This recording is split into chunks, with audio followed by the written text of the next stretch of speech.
Warahmatullahi wabarakatuh. Innal hamdalillah nahmaduhu wa nasta'inuhu wa nastaghfiruh wa na'udzu bihi min syururi anfusina wa min sayyiati a'malina. May yahdihillahu fala mudhillalah wa may yudlil fala hadiyalah. Asyhadu an la ilaha illallah wahdahu la syarikalah wa asyhadu anna Muhammadan abduhu wa rasuluhu la nabiyya wa la rasula ba'dah. Allahumma shalli ala habibina wa syafiina wa nabiyyina Muhammad ibn Abdillah wa ala alihi wa sahbihi wa man tabi'ahu wa nasruhu wa walah. Wala haula wala quwwata illa billah, amma ba'd. Subhanaka la ilma lana illa ma 'allamtana innaka antal alimul hakim. Rabbi shrah li sadri wa yassir li amri wahlul 'uqdatam min lisani yafqahu qawli. Allahumma a'inna ala dzikrika wa syukrika wa husni ibadatik. Allahumma anfa'na bima 'allamtana wa 'allimna ma yanfa'una wa zidna 'uluman nafi'a.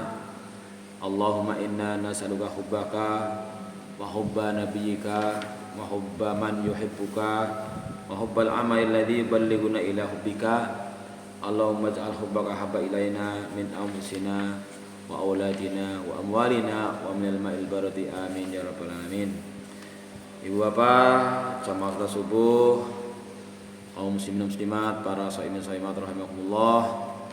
Puji syukur milah kita haturkan, kita lantunkan, kita ajukan kepada Allah Subhanahu wa taala bahwa sampai detik ini kita masih lagi diberikan kesempatan Allah Subhanahu wa taala menghirup udara segar dalam keadaan sehat walafiat, bisa melaksanakan apa yang menjadi tugas-tugas kita, yaitu menyembah Allah Subhanahu wa taala berupa berbagai amal amaliyah ketaatan, berupa dari tadi barangkali setelah bangun menyempatkan untuk sholat tahajud barang 2 rakaat, kemudian makan sahur sama subuh dahulu dengan qobliyah subuh, dan selanjutnya dengan lanjutkan dengan taklim, maka sungguh sebuah amalia-amalia yang mudah-mudahan selalu diterima oleh Allah Subhanahu wa taala, menjadi amal timbangan kebaikan kita dari Allah Subhanahu wa taala. Amin ya rabbal alamin.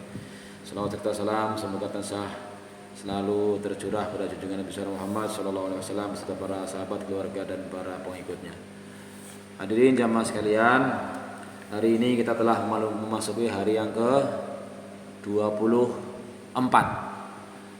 Masih ada kurang lebih 6 hari lagi kita akan melaksanakan ibadah-ibadah di bulan Ramadan ini. Mudah-mudahan kita bisa memanfaatkan dengan sebaik-baiknya. Dan pada pagi hari ini tadi saya sedikit mengingat akan sebuah peringatan dari Rasulullah SAW, yushiku antada'a alaikumul umam kama tada'al akalatu ala qas'atiha. Qalu amin killatinah nujama'idhi ya Rasulullah. La bal antum kathir walakinnakum gusa'un ka gusa'is sail wala yansiannakum min aduwikum ruba wala yaqdifanna fi qulubikumul wahan. Qalu amal wahn ya Rasulullah hubbud dunya wa karahatul maut. Peringatan ini menyatakan bahwa akan tiba suatu masa di mana umat Islam itu digambarkan sebagaimana makanan di meja prasmanan. Mungkin beberapa hari yang lalu pernah saya singgung, umat Islam tidak ubahnya seperti makanan di meja prasmanan. Artinya umat Islam akan dikerubuti seperti makanan itu. Umat Islam tidak berdaya. Makanan kan meneng bae. Yang sayur diciduk yang meneng bae. Yang daging diambil ya tidak bisa lompat. Digambarkan seperti itu. Itu dalam riwayat disampaikan oleh Rasulullah di masa-masa umat Islam sedang jaya-jayanya. Artinya sebagaimana telah kita bahas sebelumnya, dari periode sejak Nabi Adam sampai hari kiamat nanti periode terbaik itu ya ketika Rasulullah masih ada itu. Khairul quruni qarni. Summal ladzina yalunhum summal ladzina yalunhum. Masa terbaik itu ya masaku kata Rasul. Kemudian sesudahnya itu masa sahabat. Summal ladzina yalunhum, kemudian setelah orang-orang yang setelahnya, tabiin. Ini gambaran bahwa pada kondisi terbaik disampaikan seakan-akan tidak terbayang orang Islam jumlahnya akan mutunya kualitasnya seperti makanan tidak berdaya. Maka pernyataan ini memancing pertanyaan dari sahabat, amin qillatinah nu ya Rasulullah, apa karena jumlah kita sedikit? Biasanya kalau kita membayangkan prasmanan kan mejanya hanya berapa tapi sing ngantri orang Jawa Timur akeh banget ya, apalagi kondangan orang pejabat tinggi atau mungkin orang terpandang yang datang beribu-ribu akan mengambil makanan. Jadi seakan-akan lebih banyak yang makan daripada makanannya gitu. Jadi nggak terbayang bahwa kalau makanan nanti habis, kan biasanya kalau dalam hajatan makanan di prasmanan habis dijogi maning gitu. Tapi dalam satu ketika dibayangkan orang Islam seperti di meja makan lalu yang mau makan banyak banget gitu. Maka muncul pertanyaan, amin qillatinah nu yaumadi ya Rasulullah, apa karena jumlah kita sedikit waktu itu sampai dikerayah seperti itu? Maka jawab Rasulullah, la bal antum katsir, kamu itu banyak gitu. Mayoritas seperti di negara kita jumlahnya mayoritas 80%, 85%, 90% gitu. Cuman ketika masa itu tiba, Rasul gambarkan walakinnakum husa'un ka husa'is sail. Tapi kalian itu meskipun banyak tapi kualitas mutunya itu tidak banyak seperti buih umpruk. Umpruk dikala banjir, banyune miling alor yang miling alor. Banyune miling idul umpruk yang miling idul gitu. Artinya kondisi umat Islam saat itu tidak memiliki kualitas lah, tidak memiliki pendirian. Bahasa Jawanya gampangnya pelon, melu-melu cok, atau yang sering disebut kadang-kadang oleh ustadz rubu-rubu gedang, melu cok tanpa ngerti pelajaran alasannya apa gitu. Ketika kondisinya seperti itu, falan zansianna min qulubi antumikum ru'ba, maka akan dicabut rasa takut dari hati-hati musuhmu. Jadi orang-orang yang non muslim, musuh-musuh Islam itu akan menganggap orang Islam lah kecil, gampang, diwehi duit bewis meneng, diwehi sembako meneng, diwehi PLT meneng gitu. Gambarnya kata seperti itu. Bahkan juga kadang-kadang ada pemelesetan ungkapan yang harusnya maju tak gentar membela yang benar menjadi maju tak gentar membela yang bayar. Sapa sing bayar nyong ya tak turuti tak peloni gitu. Seperti itu. Maka orang Islam akan tidak diperhitungkan lah, gampang. Wala yakrifanna waladifallahu fi qulubikumul wahn. Ketika kondisi manusia sudah seperti itu, gampang dibayar, tidak punya pendirian, mudah dipengaruhi karena kebodohannya, katakanlah, maka selain Allah mencabut rasa takut dari musuh-musuhnya, karena kita ketahui dalam sejarah, kalau kita belajar sejarah pada masa-masa awal atau pertumbuhan dari setelah Rasulullah hijrah ke Madinah, kemudian sampai pada masa Khulafaur Rasyidin, setiap kali terjadi pertempuran atau sesungguhnya kaum-kaum non muslim itu memiliki rasa takut. Bahkan ada ungkapan disampaikan masiratu syahrin, perjalanan 1 bulan itu muslim sudah takut. Sampai dalam sejarah Islam ada istilah perang disebut dengan perang Zatus Salasil. perang yang dengan rantai.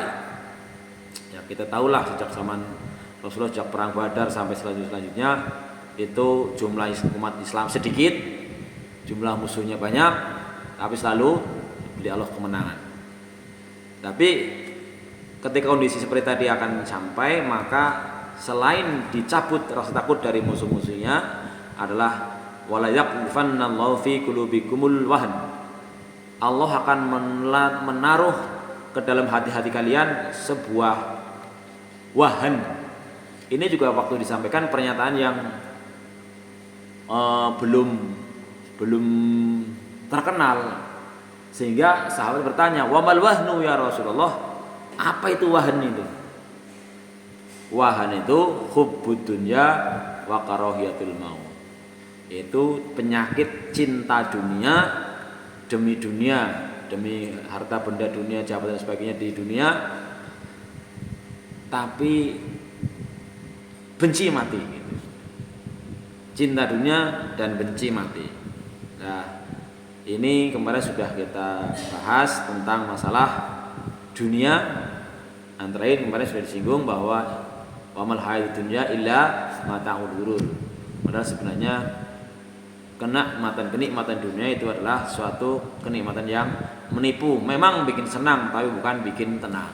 Mudah-mudahan ini menjadi sebuah peringatan bagi kita agar jangan sampai kita berpribadi yang seperti buih, seperti umpruk. Karena apa?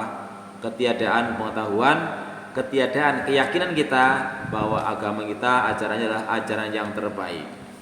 Oleh karena itu pada pagi hari ini ada sebuah buku yang ini menjadi biasanya dipegang oleh anggota jamaah tabligh. Anggota tabligh yang biasa sering ke masjid-masjid, kemudian berdakwah, mengajak kepada warga sekitar untuk meramaikan masjid. Dan salah satu tokoh di Indonesia yang barusan saya kenal itu antaranya adalah Ustadz Dery Sulaiman. Itu ternyata juga dia anggota jamaah tabligh yang punya prinsip bahwa dalam seminggu atau sebulan paling tidak 3 hari untuk meluangkan waktu untuk mendakwahkan agama Islam baik kepada orang Islam sendiri maupun kepada orang Muslim. Kemudian dalam waktu 1 tahun paling tidak 40 hari keluar gitu. Bahkan katanya kalau nggak keluar sama istrinya malah suruh kok di rumah terus gitu dan sebagainya. Ada subjudul berbunyi, kalau kitabnya berjudul Fadailul Fadilah Amal, kitab Fadail Amal, kitab Fadilah Amal. Ada beberapa penyebab kelalaian kita mengapa umat Islam menjadi mundur. Terutama adalah tentang pentingnya amar ma'ruf nahi mungkar. Penyebab pertama dikatakan bahwa sebagian kita barangkali dalam hati menganggap bahwa kewajiban amar ma'ruf nahi mungkar itu hanyalah tanggung jawab para ulama. Inilah suatu anggapan yang sangat keliru. Mengapa demikian? Karena Allah Subhanahu wa taala menyuruh kepada setiap umat manusia, umat Rasulullah SAW agar menyampaikan dakwah. Jadi dalam sebuah hadis yang sangat sahih, hadis riwayat Bukhari, disampaikan kullukum ra'in. Masing-masing kalian itu pemimpin, penanggung jawab. Wa kullukum mas'ulun an ra'iyatihi. Tiap-tiap diri kalian itu bertanggung jawab atas kepemimpinannya. Fal amiru alladhi 'alan nasi ra'in 'alaihim wa huwa mas'ulun anhum. Al amir, pemerintah atau raja atau penguasa, adalah pemimpin bagi manusia dan akan dimintai pertanggungjawaban. Warajulu ra'in ala ahli baiti, seorang laki-laki juga menjadi penanggung jawab atas keluarganya. Wa huwa mas'ulun anhum, juga akan dimintai pertanggungjawaban. Wal mar'atu Orang perempuan ra'iyatun juga menjadi penanggung jawab ala baiti ba'liha wa waladihi, menjadi penanggung jawab terhadap rumah suami dan anak-anaknya. Wa hiya mas'ulatun anhum, mereka perempuan juga akan dimintai pertanggungjawaban. Wal abdu ra'in ala mali sayyidi, seorang hamba sahaya juga penanggung jawab atas harta tuannya. Wa huwa mas'ulun anhu, kata kuncinya fakullukum ra'in wa kullukum mas'ulun an ra'iyatihi, masing-masing kalian itu adalah penanggung jawab dan akan dimintai tanggung jawabannya. Hadis riwayat Bukhari Muslim. Itu diantaranya adalah penyebab pertama mengapa umat Islam merasa sebagiannya bahwa amar ma'ruf nahi munkar atau berdakwah ini adalah tanggung jawab ulama, tanggung jawab para ustadz dan sebagainya. Kemudian penyebab kedua diantaranya adalah karena kita merasa sudah memiliki iman yang kuat, sehingga tidak akan terpengaruh oleh kesesatan orang lain.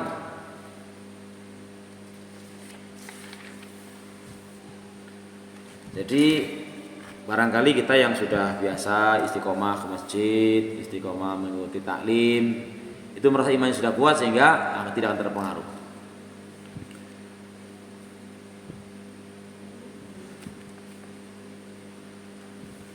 Ada sebuah riwayat an Abi Bakrin As-Siddiq radhiyallahu anhu qala, ayuhan nas innakum taqra'una hadhil ayah ya ayyuhalladzina amanu alaikum anfusakum la yadurrukum man dhalla idza tadaitum fa inni sami'tu Rasulullah sallallahu alaihi wasallam yaqul innan nasa idza ra'aul munkar falam yughayyiruhu aw syaka ayyu amma ayya ummahumullahu bi iqabihi. Diriwayatkan dari Abi Bakar Siddiq radhiyallahu anhu, beliau berkata, wahai manusia, sungguh kalian membaca ayat, yaitu wahai orang-orang beriman, pikirkanlah diri kalian sendiri, tidak akan membahayakan, tidak akan mencelakakan kalian orang yang tersesat. Orang yang tersesat tidak akan mempengaruhi kalian idah tadaitum, jika kalian berada di dalam jalan hidayah. Sehingga kalau orang sudah merasa sudah lanyong kan ku imane wis kuat insyaallah, ora bakal main ya wong sing elek yang main jurnal lain. Maka Abu Bakar melanjutkan, sungguh aku mendengar dari Rasulullah SAW, sungguh manusia, Rasulullah bersabda, jika manusia melihat kemungkaran tapi tidak merubahnya, maka dekat waktunya Allah akan menurunkan azab secara menyeluruh kepada mereka. Dalam ayat lain Allah berfirman, wattaqu fitnatal lati la tusibanna wattaqu fitnatal lati la tusibanna min dolak la tusibba wattaqu fitnatal lati la tusibanna alladziina dzalamu minkum khassah. Kalian berhati-hatilah terhadap sebuah bencana, sebuah fitnah yang tidak hanya akan menimpa orang-orang yang salah saja, orang-orang yang dolim saja. Istilahnya, kalau ada sebuah kemungkaran terjadi, lalu semua orang berpikirlah jurnal paen itu kemudian Allah murka, Allah menimpakan bencana, tersebab orang-orang yang mungkar tadi, kita yang ada di situ juga akan terkena. Maka mungkin ada ketika ada orang-orang berprinsip ngurusi teman urusan yang wong itu bukan urusan wong, urusanku juga. Sebab kalau kamu melakukan kemungkaran lalu Allah memberikan bencana, aku kena juga gitu. Ini maka kita tidak boleh ya sekedar istilahnya menyetujui saja. Seperti pertanyaan Mas Lisman beberapa waktu lalu, bagaimana kalau saya tinggal di sebuah daerah, sebuah wilayah, sebuah area yang orang-orangnya kelihatannya tidak ya mau lah wong orang Islam tapi sholatnya bebeh, malah mungkin maksiatnya kuat gitu. Ya itu berlakulah ketentuan minimal kalau tidak bisa berubah dengan tangannya tapi dengan lisannya yang kuat ya dengan hatinya, minimal hatinya tidak setuju, tidak cocok. Karena memang bisa saja Allah menurunkan bencana, kita juga terkena kalau kita membiarkan saja. Kemudian salah penyebab yang ketiga diantaranya dikatakan adalah bahwa orang-orang yang berilmu, orang-orang yang terpandang, bahkan juga masyarakat awam putus asa terhadap perbaikan umat ini. Diajak ya ora gelem, diperingatkan nggak mau. Akhirnya kadang-kadang kita putus asa, maning caranya bingung. Maka tidak mengherankan kalau agama yang mulai ini dulu dibangun dan dirupakan dengan amalan-amalan dan perjuangan, tapi kemudian pada hari ini sepertinya agak kendor gitu. Sehingga berlaku dari Allah Subhanahu wa taala, la yastawil qa'iduna minal mu'minin wa ulil darar wal mujahiduna fi sabilillah bi amwalihim wa anfusihim. Tidaklah sama orang-orang mukmin yang tinggal di rumah tanpa ada uzur dengan orang-orang mukmin yang berjuang di jalan Allah dengan harta dan jiwa mereka. Nah, ini penyebab yang ketiga. Karena apa? Yang ketiga ini orang-orang merasa lah men jerobay ini. Penyebab yang keempat, kita sering mempunyai pemahaman bahwa jika kita sendiri belum mengamalkan dan merasa bukan ahlinya, maka tidak layak kita menasihati orang lain. Ini kadang-kadang juga ada anggapan lah nyombe sih dadi wong elek kon ngacak-ngacak ngomong. Maka bahasanya kemarin sudah pernah saya sampaikan, perintahkanlah kepada yang ma'ruf meskipun kita belum bisa melaksanakannya. Tinggalkanlah cegahlah yang mungkar meskipun kita masih melakukannya. Artinya ya bahwa kewajiban kita tidak boleh merasa nyong urung bisa ngelakoni ya orang nyong orang aja ngajak-ngajak. Itu masih lebih baik daripada orang-orang yang hanya diam saja. Ini yang menjadi motivasi kita bahwa ya mudah-mudahan kita berharap dengan namanya juga mengajak, memperingatkan orang lain, Allah membantu kita untuk bisa melaksanakan yang kita sampaikan. Kemudian ada penyebab yang kelima, yaitu sebelumnya ini saya bacakan tadi yang diriwayatkan Imam Tabrani tadi, an Anasin radhiyallahu anhu qala qulna ya Rasulullah sallallahu alaihi wasallam la ta'muru bil ma'ruf hatta na'mal la na'muru bil ma'ruf hatta na'mal bihi kullihi wa la naha'il munkari hatta nastanibuhu kullahu. Faqala sallallahu alaihi wasallam bal muru bil ma'rufi wa illam ta'malu bihi kullihi wanhau 'anil munkari wa illam tajtanibuhu kullahu. Jadi diriwayatkan dari Sayyidina Anas radhiyallahu anhu, ia berkata, kami bertanya, wahai Rasulullah, kami tidak akan menyuruh orang berbuat baik sebelum kami sendiri mengamalkan semua kebaikan tadi, dan kami tidak akan mencegah kemungkaran sebelum kami meninggalkannya semua kemungkaran tadi. Maka baginda Nabi SAW bersabda, tidak, bahkan serulah kepada kebaikan meskipun kalian belum mengamalkan semuanya, dan cegahlah kemungkaran meskipun kalian belum meninggalkan semuanya. Hadis riwayat Imam Tabrani. Nah, artinya ya sebagaimana disampaikan tadi, ya meskipun kita belum total belum bisa, tapi kita berharap bahwa dengan kita mengajak, kita menyampaikan, mudah-mudahan insyaallah kita juga berusaha dan Allah memberikan bantuan untuk kita mendorong hati kita, Allah mengingatkan kita, Allah memudahkan kita untuk melaksanakan yang kita sampaikan. Karena juga memang Allah mengatakan kabur maqtan indallah an taqulu ma la taf'alu. Kemudian penyebab yang kelima, yaitu kita sering memahami bahwa dengan adanya berdirinya banyak pondok pesantren, adanya para ulama dengan nasihatnya, para ahli tasawuf dengan suluknya, adanya penulisan kitab-kitab agama, juga penerbitan buletin-buletin dan majalah keagamaan, maka kewajiban dakwah sudah dilaksanakan karena itu merupakan cabang-cabang dari amar ma'ruf nahi munkar. Ya tentu kita tidak meragukan, tetapi jangan sampai bahwa anggapan lah wis anakku tok pondok naikih, wis tanggung jawabku wis rampung. Tidak, bahwa tetap bahwa tanggung jawab pendidikan anak adalah kepada orang tuanya. Karena kita merasa tidak mampu lalu kita minta tolong dengan mengeluarkan pembiayaan dan sebagainya untuk mendidik anak kita, tetapi tidak lepas tanggung jawab dari orang tua. Penyebab yang keenam, jika kita menyampaikan usaha dakwah ini kepada orang lain, maka terkadang mereka akan menanggapinya dengan kasar, bahkan menghina dan merendahkan kita. Jadi kadang-kadang kalau kita menyampaikan kebaikan ataupun mengajak-ajak, lah jenengan durung bisa be, misalnya hal seperti itu, maka kita tidak boleh merasakan demikian, karena ya tadi sudah ada pegangan-pegangan yang sudah kita pegang.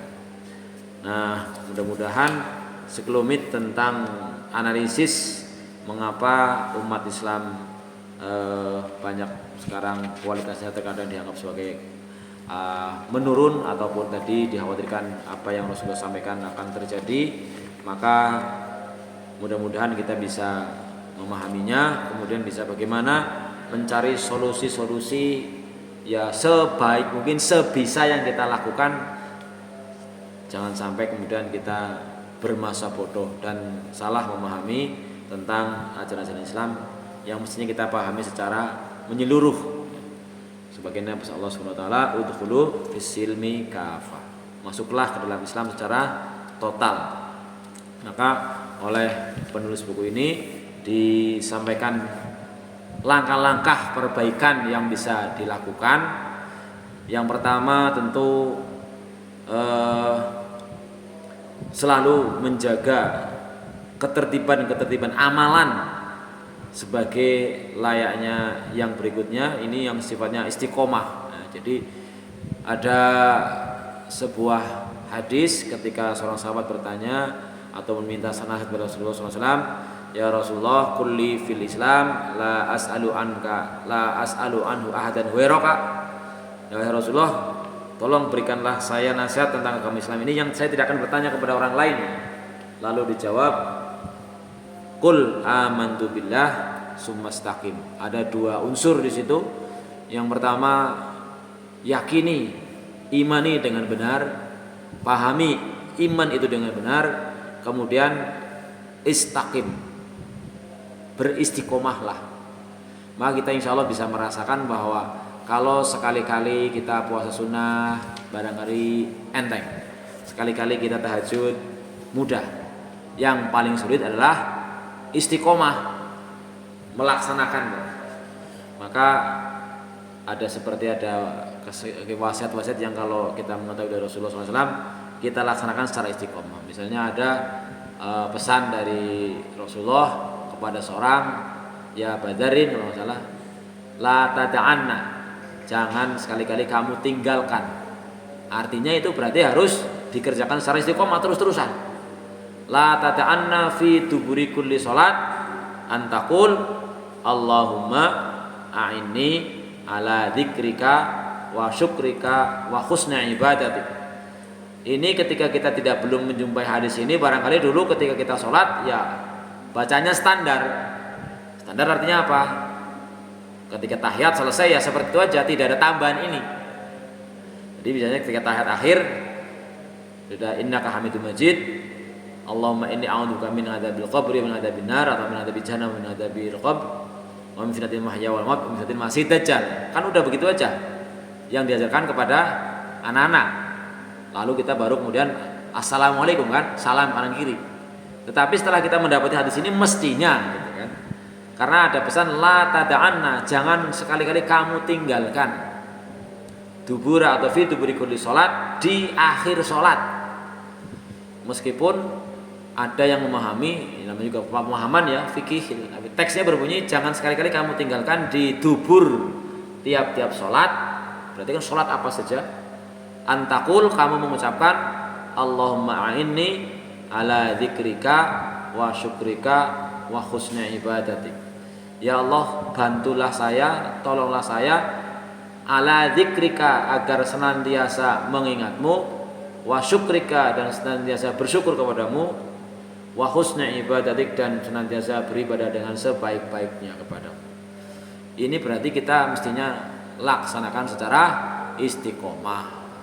Meskipun sekali lagi pemahaman kata dubur itu ada yang kita memahami dubur yang masih bagian badan kita, berarti ya masih badan dalam waktu sholat gitu. Ada yang memahaminya ya karena mungkin ada hadis yang lain setelah sholat. Yang penting kita amalkan, dan kemudian jangan sampai berpikir lah itu kan cuman Rasulullah bilang sama Muadz bin Jabal, ya bukan budak kita gitu. Ini cara kita mengambil pelajaran dari sebuah ajaran atau dari sebuah hadis atau sebuah dalil adalah berlaku ketentuan al-ibratu bi umumil lafzi la bi khususis sabab. Jadi pelajaran itu diambil bukan karena sebabnya Rasulullah menyampaikan kepada Muadz bin Jabal, tetapi bagaimana kata-katanya kan tadi kata-kata umumnya adalah jangan kamu tinggalkan di akhir atau di dubur dari salat kamu berdoa Allahumma a'inni ala dzikrika wa syukrika wa husni ibadatik. Mudah-mudahan kita bisa beristiqomah melaksanakan hal-hal seperti itu ataupun juga amal-amal yang lain, apalagi kita dalam bulan Ramadan sudah dilatih setiap hari selama 29 atau 30 hari 1 bulan penuh untuk melaksanakan berbagai amal ketaatan. Jangan sampai kita nanti selepas Ramadan balik lagi.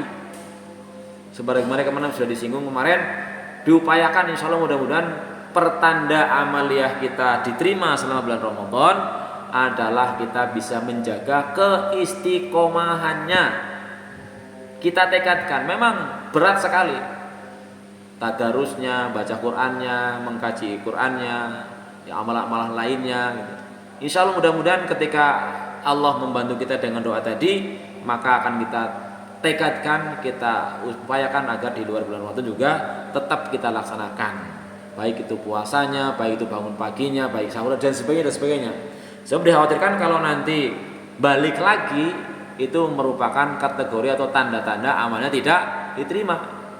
Karena para ulama sepakat bahwa pertanda suatu amal diterima itu yassarahullahu, Allah akan mudahkan kita untuk bisa melaksanakan amalan yang serupa gitu sesudahnya.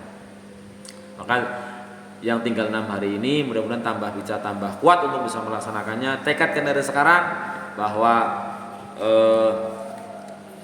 untuk nanti di bulan Syawal ada puasa 6 hari di bulan Syawal. Man shoma ramadhana summa atba'ahu sittan min Syawal fakannama shawma dahr. Barang siapa puasa Ramadan kemudian dilanjutkan dengan 6 hari bulan Syawal, maka seperti puasa 1 tahun.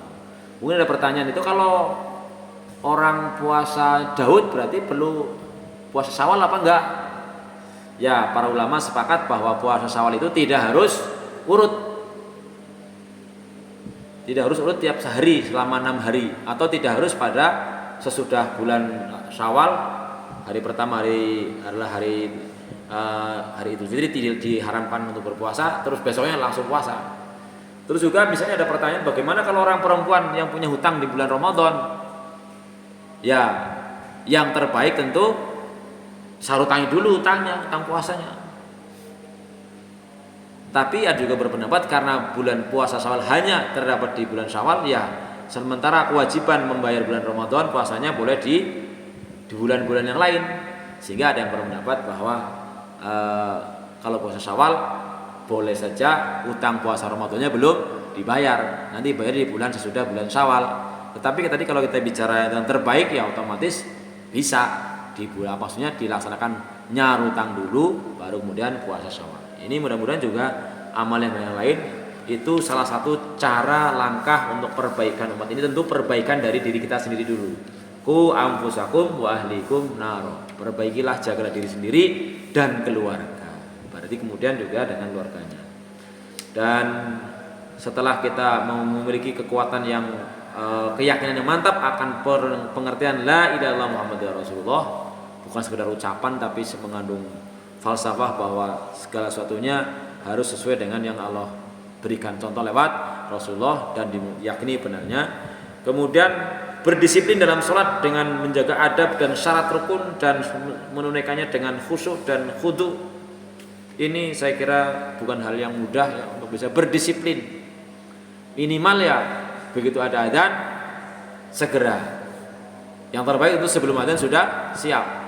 Karena sudah dinyatakan oleh Allah Subhanahu wa taala, inna sholata kanat 'alal mu'minina kitaban mauquta. Waktunya gue ngajak dimanapun berada, yang namanya sholat ya seperti itu, mengikuti peredaran matahari. Pekerjaan kita utamanya adalah sholat, sehingga jangan sampai kita menunda-nunda, yang khawatirnya nanti masuk kategori fawailul lil musallin, masuk neraka celakalah orang sholat alladzina hum an sholatihim sahun. yang sholatnya sering lalai, bahkan di sini meskipun mungkin juga ada yang menerjemahkan sering ditunda-tunda waktunya sampai akhir, kadang-kadang seperti itu, maka ketika dihubungkan dengan hadis ayul a'mali afdal as-sholatu ala waqtiha, amal utama yang paling utama itu apa? Adalah sholat pada waktunya. Itu dipahami, yakini adalah di awal waktu. Sehingga kalau masih tetap menunda-nunda, engkau disit, berarti kan ada tetap kategori menundanya, hanya mungkin perbedaannya kalau menunda sampai habis waktu beda juga tentang kadar penundaannya. Ini diantaranya menjadi sebuah keharusan bagi kita untuk memperhatikan tentang waktu-waktu sholat. Kemudian langkah ketiga setelah keimanan kita, keyakinan kuat dengan ajaran agama kita, menjaga disiplin sholatnya. Kenapa? Karena sholat menjadi amal yang menentukan nasib kita di akhirat, tergantung sholat kita. Kalau sholatnya dianggap baik, amalannya ini akan dianggap baik. Kemudian yang ketiga, senantiasa membaca Al-Quran dan berusaha mewujudkan cinta dan Al-Quran pada diri kita. Tentu sekali lagi, membaca tidak sekedar melafalkan, tapi kita tingkatkan dengan membaca, memahami artinya, memahami kandungannya, mentadaburinya, dan kemudian mengamalkannya. Yang keempat, antara lain juga solusinya menyisihkan waktu untuk mengingat Allah Subhanahu wa taala dengan berzikir dan bertafakur, jadi merenungkan keagungan Allah Subhanahu wa taala. Kemudian yang kelima, menanamkan dalam hati bahwa setiap muslim adalah saudara. Jadi ini ada beberapa tip yang disampaikan oleh, biasanya kita ketahui para jamaah yang melaksanakan atau dari jamaah tabligh ini sedemikian getolnya ya. Kita ya berusahalah untuk menjadi pribadi yang lebih baik, yang mudah-mudahan tidak mengalami masa di mana kita tidak berdaya karena kelemahan kita dalam meyakini serta mengamalkan ajaran kita. Barangkali itu sebelumnya pagi ini yang bisa saya sampaikan. Intinya adalah bahwa belumlah kita cukup untuk mencari bekal menghadap Allah Subhanahu wa taala. Tugas kita adalah berusaha dengan sebaik-baiknya. Barangkali itu kalau ada hal-hal yang perlu didiskusikan, dipersilahkan. Mudah-mudahan kita bisa memanfaatkan waktu dengan sebaik-baiknya di saat yang masih tersisa di bulan Ramadan ini, khususnya untuk bertafakur dan membaca Al-Quran sebanyak-banyaknya, dikaji mananya dan sebagainya. Ada yang mau dipertanyakan? Cukup ya? Ya, baik, mudah-mudahan apa yang kita sampaikan, apa yang kita bahas bisa menjadi hasanah keilmuan kita, sehingga derajat kita di hadapan Allah menjadi lebih baik daripada hari-hari sebelumnya. Kurang lebihnya mohon maaf, yang benar semata-mata dari Allah Subhanahu wa taala. Kita akhiri dengan bacaan alhamdulillahirabbil alamin, subhanakallahumma bihamdika asyhadu an la ilaha illa anta astaghfiruka wa atubu ilaik. Assalamualaikum warahmatullahi wabarakatuh.